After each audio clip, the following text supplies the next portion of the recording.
du côté du Mexique avec une mauvaise nouvelle. Le décès de La Parka à l'âge de 55 ans. Alors, il y a certains sites qui reportent 54 ans, d'autres 55, d'autres 56. Personne s'est mis d'accord sur un âge pour La Parka, qui nous a quitté donc ce samedi 11 janvier 2020.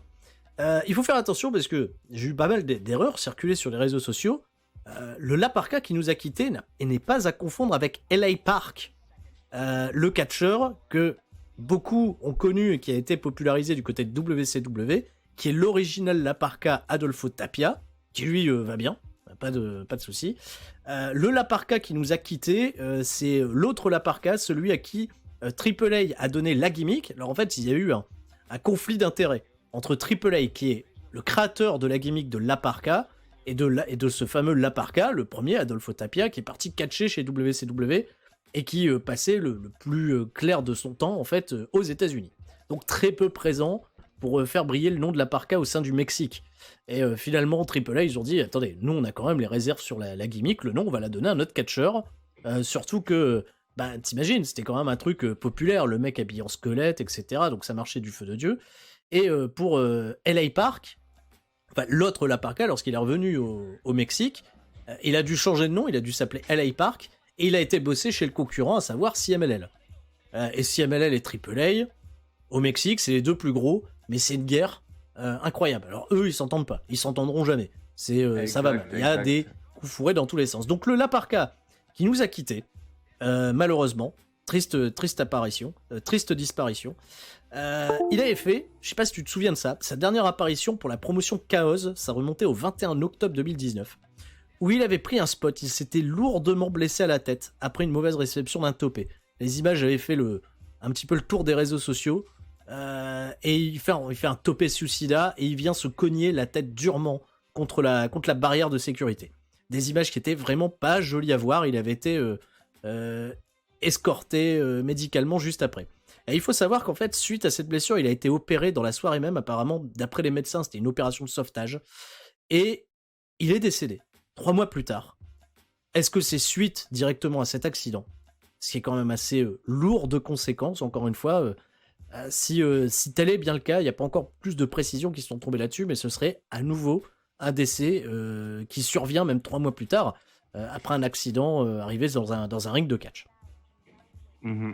Assez tragique, bien sûr, ce qui est arrivé à ce catcheur La Parka. LA Park a adressé, bien entendu, toutes ses condoléances à la famille et n'envisage pas, par respect aussi, de reprendre le nom de La Parka.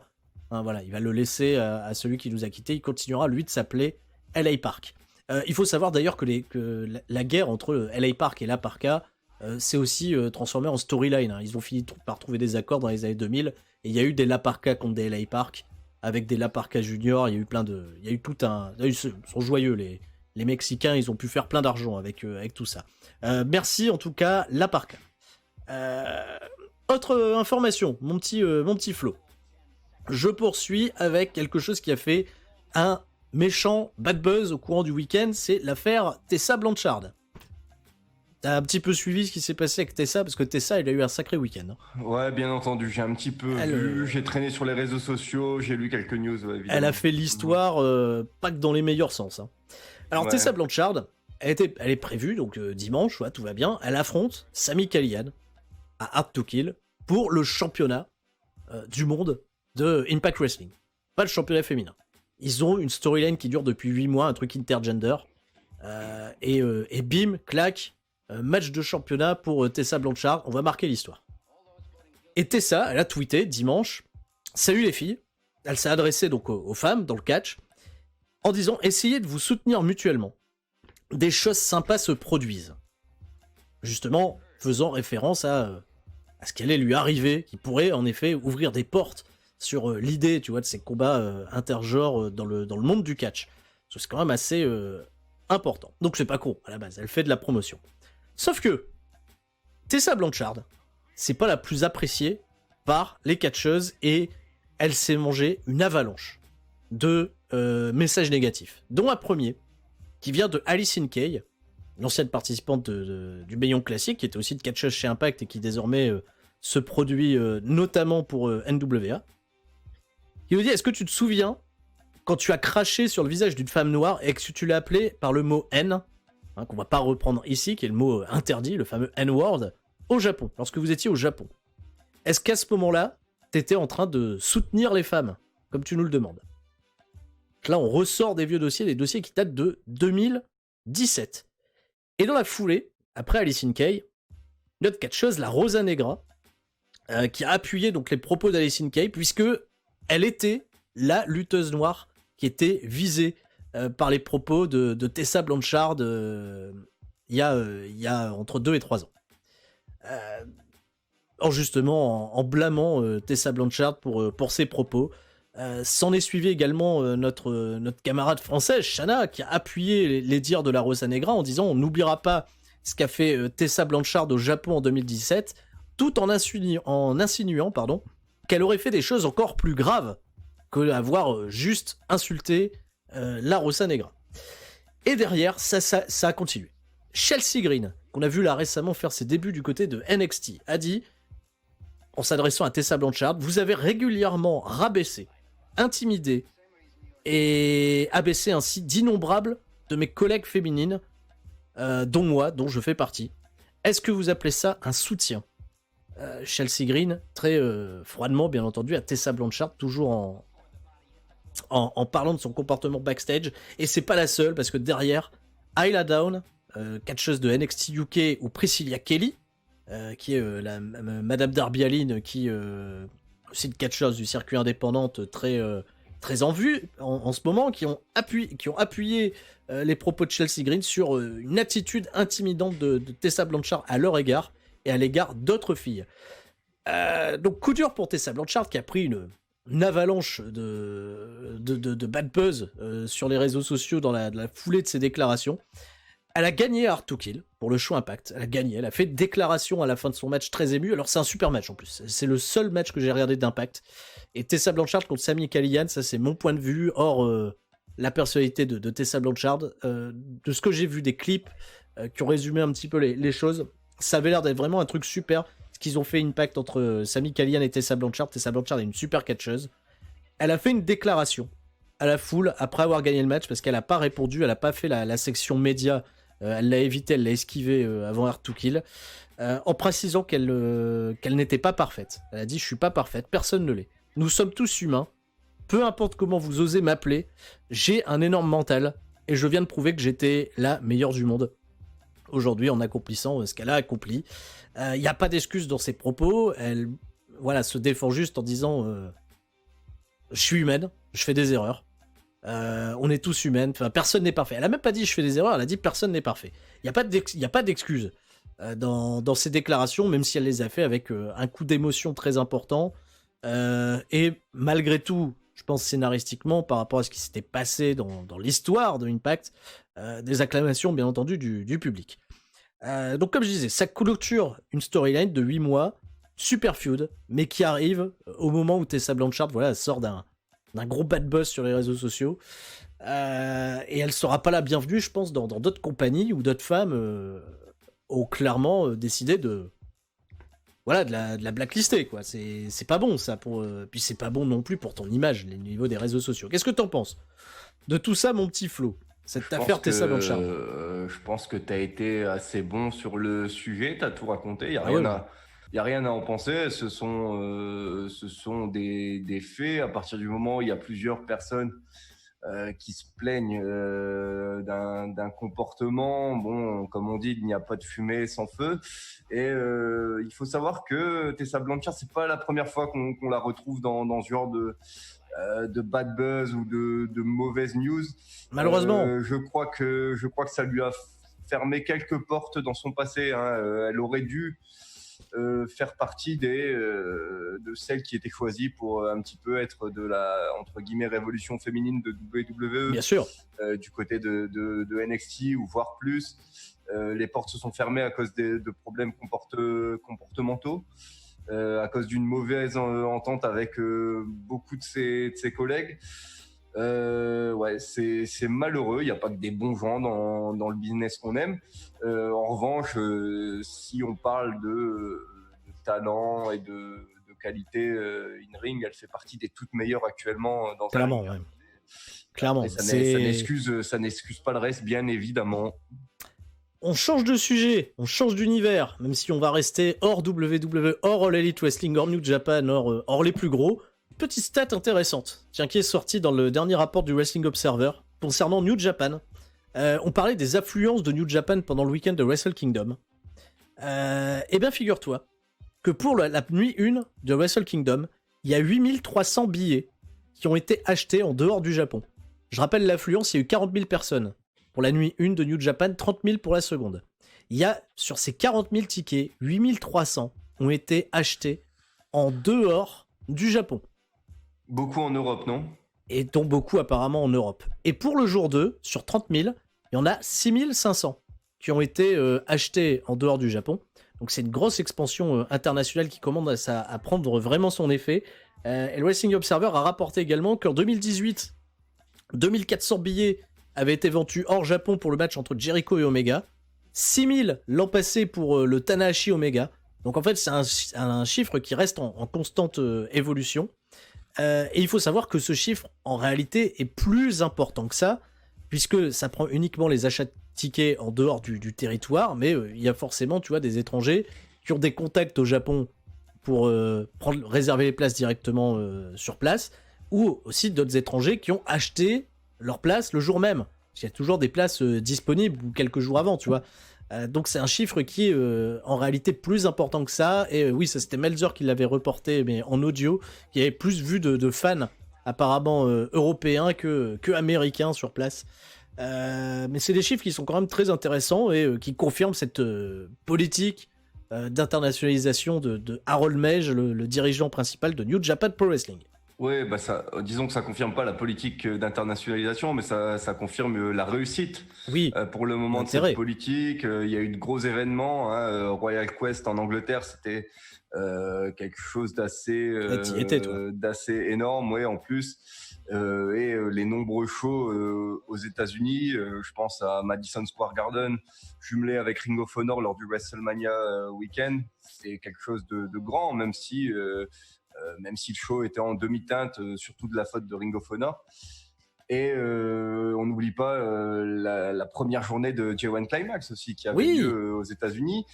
C'est quand même on a quand même bousculé certains codes chez New Japan. Ils en récoltent les fruits petit à petit pour le moment, mais c'est pas mal. En plus de ça, ça a été une très très grosse année économiquement pour eux. Ils sortent d'une belle année économique. Et en sortant de mon côté pseudo-analyste machin du catch, en tant que fan, j'envie beaucoup les gens qui y étaient. Ah oui. Merci à Badir qui nous a fait un don de 2 €, qui nous dit bonsoir les amis, merci pour ce petit live. Bah écoute, chaque mardi soir, tous les mardis, sur C'est ça le catch FM. Toujours rubrique news. Petit, je ne sais pas, mais de rien, on est là. Un grand merci à toi. Merci aussi pour tous les soutiens, il y a énormément de pubs qui sont en train de tomber. Je pense que les 200 vont être pétés tranquille, hein, mon petit Flo. Oui. Bien joué les gars, bien joué. Allez, une petite stat aussi, je reste dans les stats intéressantes sur NXT All Elite Wrestling. Tiens, pour voir est-ce que les chaînes de télé qui les diffusent restent fortes. Pareil, information que j'ai été pioché comme ça sur la newsletter de Meltzer, que j'ai trouvé assez intéressante. J'ai pas vu beaucoup de sites reprendre ça, donc je voulais vous en faire part. À 1 an d'intervalle, la chaîne qui diffuse All Elite Wrestling, tu sais, c'est TNT Drama. À 1 an d'intervalle, le 8 janvier, pour prendre les chiffres du 8 janvier. 8 janvier, là, de 2020, Dynamite, ça a fait 947 000 téléspectateurs. Et ben, il y a 1 an, jour pour jour, avec un autre programme diffusé, parce qu'il n'y avait pas encore le catch sur TNT, la chaîne faisait 520 000 téléspectateurs de moyenne. Donc t'imagines, ils ont quasiment pris le double avec le catch. Donc la chaîne, je pense, est ravie des chiffres actuels de All Elite Wrestling. Très bien. Pour NXT, c'est un peu plus complexe. USA Network. Là, pour le dernier épisode, ils ont fait 721 000 téléspectateurs. Et USA Network, l'an passé, sur d'autres programmes, faisait sur le même créneau horaire une moyenne de 900 000 téléspectateurs. Pour l'instant, c'est USA Network qui se mord un peu plus les doigts de l'arrivée de NXT sur sa grille horaire en termes d'audience. Alors, en effet, c'est des chiffres qui sont assez bateaux à analyser, qui sont assez standards, mais quand même rappeler que derrière tout ça, les premiers à être satisfaits, ça doit être les chaînes de télé, bien entendu. Ouais, après, le catch apporte quand même une base sûre hein, de téléspectateurs, mais je maintiens que NXT paye le fait d'être encore et toujours diffusé sur WWE Network. Bien sûr. Ça, clairement, avec un jour de décalage, je crois. Ouais, pour moi, le jour de décalage n'est pas... Voilà, après, tant mieux pour nous, hein, tant mieux pour nous en Europe. Tu vois. Oui. Forcément, se concurrencer soi-même, c'est un peu étonnant. Voilà. Sachant que tu peux pas, à moins d'aimer regarder des trucs sur 2 télés en même temps, sachant que tu peux pas regarder les deux en même temps, voilà, si t'as qu'une seule télé dans ton salon, tu peux pas regarder les deux en même temps.